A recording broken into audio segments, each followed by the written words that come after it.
শান্তি, সমতা আর মানবতা নিয়ে পৃথিবীর এক প্রান্ত থেকে আরেক প্রান্তে ছড়িয়ে পড়ছে ইসলাম। গত এক দশকে বেড়েছে কোটি কোটি অনুসারী, যা বিশ্ব ধর্মীয় মানচিত্রকে অনেকটাই বদলে দিচ্ছে। এই ধর্মে বিশ্বাসীদের মনোবল আর প্রজন্মের ধারায় ইসলাম আজ এক অনন্য অবস্থানে রয়েছে। ইসলাম শুধু ধর্ম নয়, এটি একটি সম্পূর্ণ জীবন দর্শন। গত এক দশকে ইসলাম গ্রহণ করেছেন বা জন্মসূত্রে মুসলিম হয়েছেন এমন মানুষের সংখ্যা বেড়েছে প্রায় ৩৫ কোটি। এই বৃদ্ধি শুধু সংখ্যার নয়, বরং ধর্মীয় বিশ্বাস ও প্রজন্মের পরিবর্তনেরও এক বড় প্রমাণ। ২০১০ থেকে ২০২০ এই ১০ বছরে ইসলাম ধর্মে যুক্ত হয়েছেন কোটি কোটি নতুন মানুষ।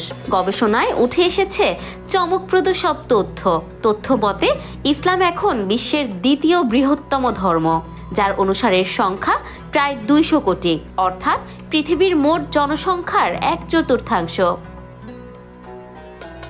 বিশ্বের সবচেয়ে বড় ধর্ম খ্রিস্ট ধর্ম হলেও এই ব্যবধান দ্রুতই কমছে। গত এক দশকে খ্রিস্টান জনসংখ্যা কমেছে প্রায় ১.৮%, যেখানে মুসলিম জনসংখ্যা বেড়েছে রেকর্ড সংখ্যায়। গবেষণা বলছে ইসলামের এই প্রবৃদ্ধির মূল কারণ প্রাকৃতিক জনসংখ্যা বৃদ্ধি। মুসলিম পরিবারে সন্তান সংখ্যা তুলনামূলক বেশি হওয়ায় ইসলাম ধর্মে তরুণ প্রজন্মের অংশগ্রহণও বেশি। এ কারণেই এই ধর্মের বৃদ্ধি অন্যান্য ধর্মের তুলনায় অনেক দ্রুত।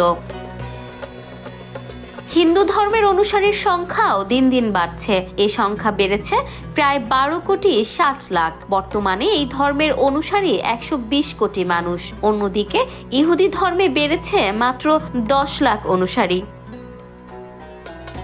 তবে বৌদ্ধ ধর্মে দেখা গেছে বিপরীত চিত্র।